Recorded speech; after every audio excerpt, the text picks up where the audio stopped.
So I've been with the charity for a little over 12 months, and I started leading a project on workplace culture. So it's funded by Comic Relief and is a 2-year study looking at how we can make the culture of organisations within sport really inclusive and welcoming to everybody. But specifically, I guess the slant for women in sport would be for women. So Women in Sport has done quite a lot of work on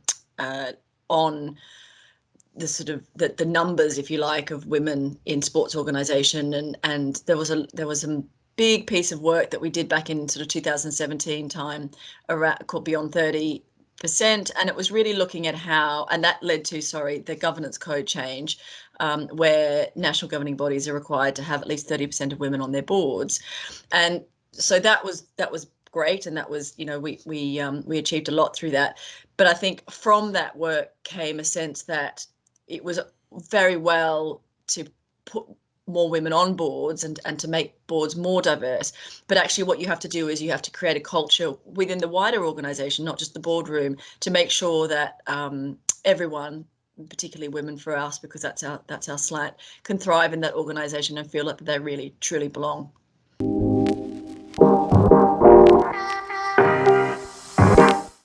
Yeah, well, that's a really good question. I think first of all, in terms of the wider aim of the organisation, or why it exists, essentially it exists to give every woman and girl the opportunity to take part in sport. So I think if we take it back to its simplest form, ultimately, for every girl from primary teen to every woman, beyond menopause, nearing end of life, whatever it is, everyone has the right to have access to sport. And that hasn't always been so, and that hasn't always been easy, if you like. So as a wider charity, its mission really is just to get everyone playing sport, but to kind of equal out the playing field, if you like. And we know how important sport is, and we know that it transforms lives, and we know that sport brings so much joy for those who do it and take part in it. So we just really fundamentally believe that no one should be excluded. So that's the kind of wider aim of the charity. And I guess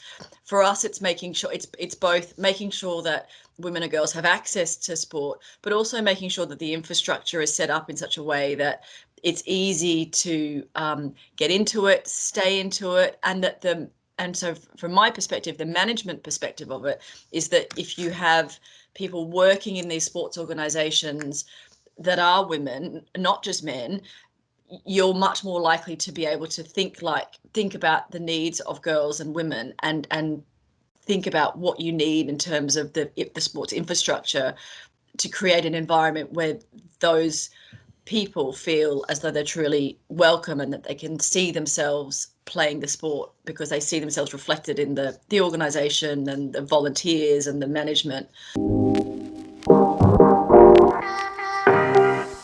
So I'm a member, as you say, of the Inclusion Advisory Group. I've been a member for 12 months, and what I like about the IAG, or IAG, however you want to call it, is that it kind of allows the individuals to sort of help in areas where their strengths lie. So one of the things I got involved with pretty soon after I joined was the, and you're going to tell me that I've got this wrong, but I think it's called the Equality and Diversity Monitoring Form.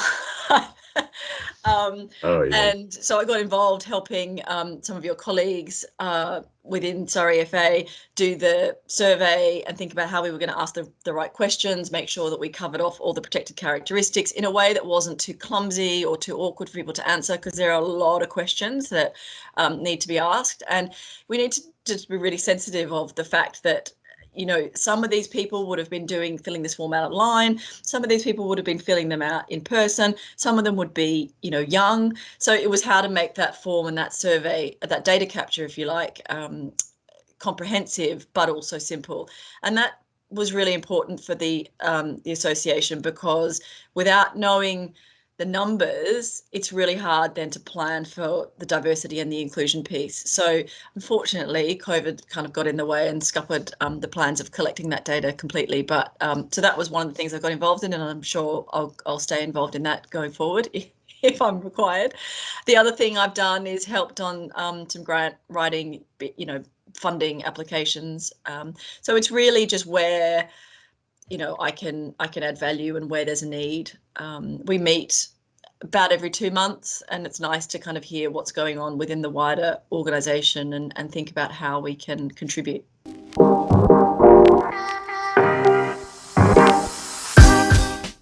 So that's a really good question. I think a lot of progress has been made. I think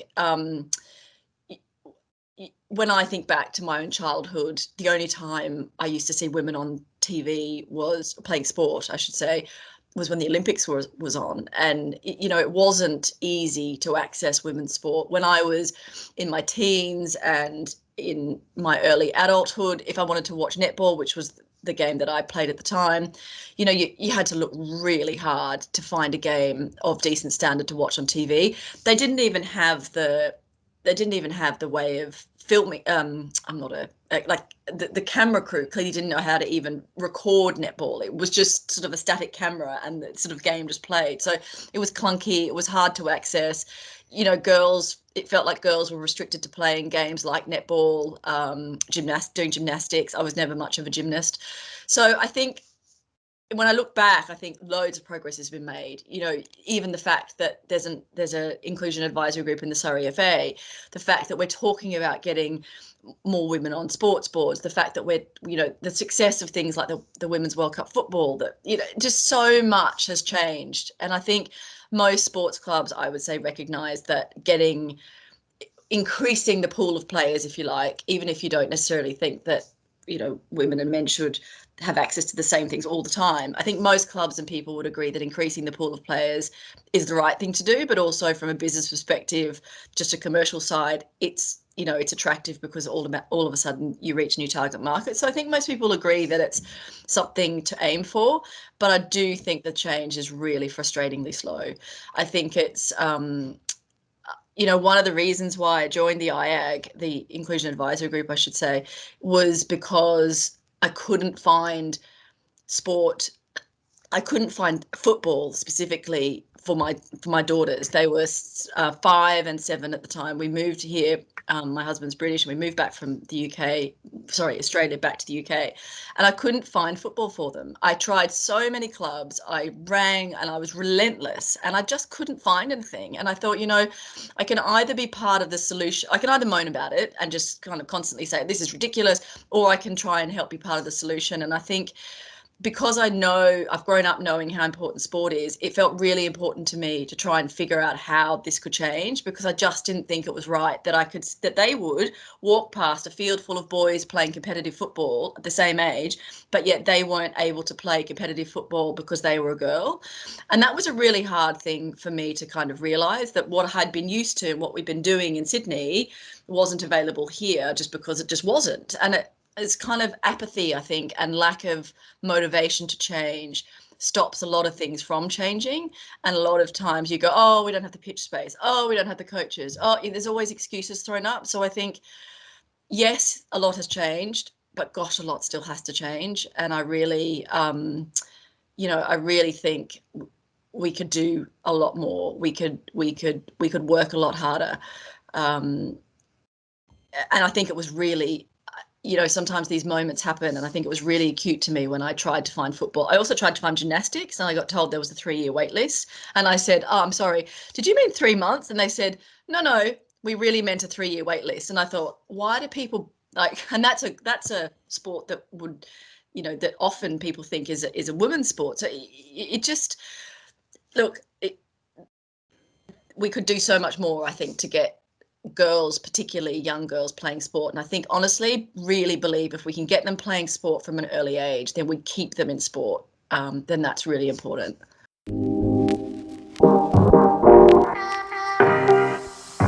Yeah, so I'm obviously leading this D&I program within women's sport, but my background has been in sort of insights, which for people who don't know is around consumer behavior, consumer psychology and marketing. So I've sort of grown up in my career looking at why people do the things that they do, but also collecting data to make sure that we've got a robust understanding of what's going on. So the first thing I would say is understand the demographics of your area, and don't just kind of look around you and go, oh, all the people around me look like me, so that must be the demographic, that must reflect the demographics. Honestly get to know the demographics of your area and be really truthful about understanding the demographics of your area. And then if you understand the demographics of your area, then try and work out how you can make it. So let's think about football, how you can make your football club, if you like, if you're thinking about a small area, representative of the demographics of that local area. And so how you can't hide and you can't escape from kind of facts and numbers, really. So if you really plainly look at it, look at the demographics of your area, make sure that your clubs and your teams matches that demographic as much as you can, and go looking for players and go looking for opportunities if you can't figure it out. If you've got an under-7 football team for boys, well, ask yourself the question, do we have one for girls? And if you don't, then you need to think about why. And I'm so sick of people saying, oh, because there just aren't enough girls interested. It's like, you'll find them if you try hard enough. So I think it's about making sure that you've got robustness of understanding of the data around you, and think more laterally and work just a little bit harder to try and capture people if they're not necessarily there immediately. People, I think, always, marketing always talks about what's the low-hanging fruit, and the low-hanging fruit is really obvious and really easy and really attractive because you don't have to work very hard to get it. But sometimes we just have to work a little bit harder, and ultimately that pays off. So and then if you're an association or if you're a bigger club, do an audit of how much time men's or boys teams get compared on, pitch time get compared to girls and women's teams. Make sure it's representative. Make sure that the coaching allocation or the spend is the same. Think about, audit the volunteer roles within the club. Think about, are all our volunteers men? Okay, well, let's think about how we can attract more female volunteers. Are they all white? Okay, so how do we attract people that aren't just white? So it's really thinking through and doing a bit of due diligence, really, in terms of, as I said before, the demographics, but also your club, your structure, how you allocate resources. And I think also the other thing that people don't really talk about much is really think about the cost of playing your sport. When my son started playing cricket, it all was fairly jolly. They played this thing in Australia called Milo cricket. It was all fairly jolly. You turned up, you didn't have to wear a uniform. And then all of a sudden, he turned 9 or 10 and he hit hardball cricket. And all of a sudden you got a list of things that they had to have: their own kit bag, their own bat, their own helmet, their own ball, their own box, their own, thigh guard, their own pair of shoes with spikes on them. And you're like, who can afford that? And if everybody's got to have that for themselves, then that's pretty exclusive. That doesn't mean that that's representative all of a sudden. So it's just asking those questions and being really honest about whether you're happy to listen to the output as well. Because if that means you have to change, then you have to take that on.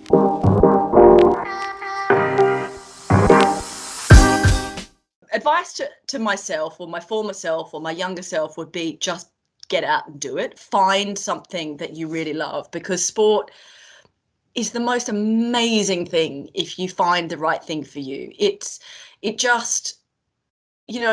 I have met some of the most amazing friends through sport, so people that will be friends for life. And, I've met them at different points in my life. I didn't just meet them all when I was 10, or I didn't just meet them all when I was, had young children. I've met them at different points, and at different points you need different things. So, and I've changed sports here and there. I've done more individual things, more team things, and you've got to figure out what motivates you. And for me, team sport is a great motivator, because I am so easy talk out of going to a gym or going for a run because I'm like, I'm one of those people that goes, oh, it's just looking a bit wet out there. I don't think I'll go today.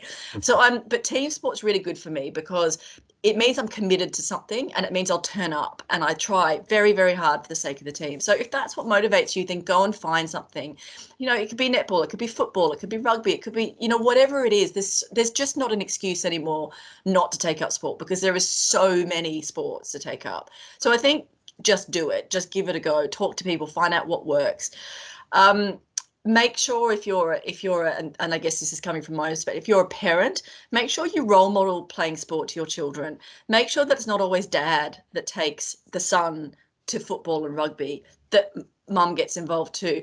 I'm really big on that kind of thing. So as in role modeling to my boys what women, girls can do. So I score at cricket because I want him to know that I'm as interested in his cricket as his dad. In the same way, I want my husband or their dad to take the girls to netball or to football or to, dance, because we believe that it's really important for them to understand that their dad is interested in them. So I think there's a really big job in terms of parenting and role models. And that's not just role models as parents. Coaches can be good role models. Don't always assign the male coach to the male team. Why can't the female coach be the boys team or the other way around? And so I think there's a big job in terms of role models and just giving it a go. I really believe in giving sport a go. There will be something out there for you, and you will never, ever regret it. No one ever regrets playing sport and being active, but I think I've only ever regretted not doing it. There are times, COVID's a really good example of that. I haven't been able to play team sport and gosh, I miss it. So just give it a go and you won't be disappointed.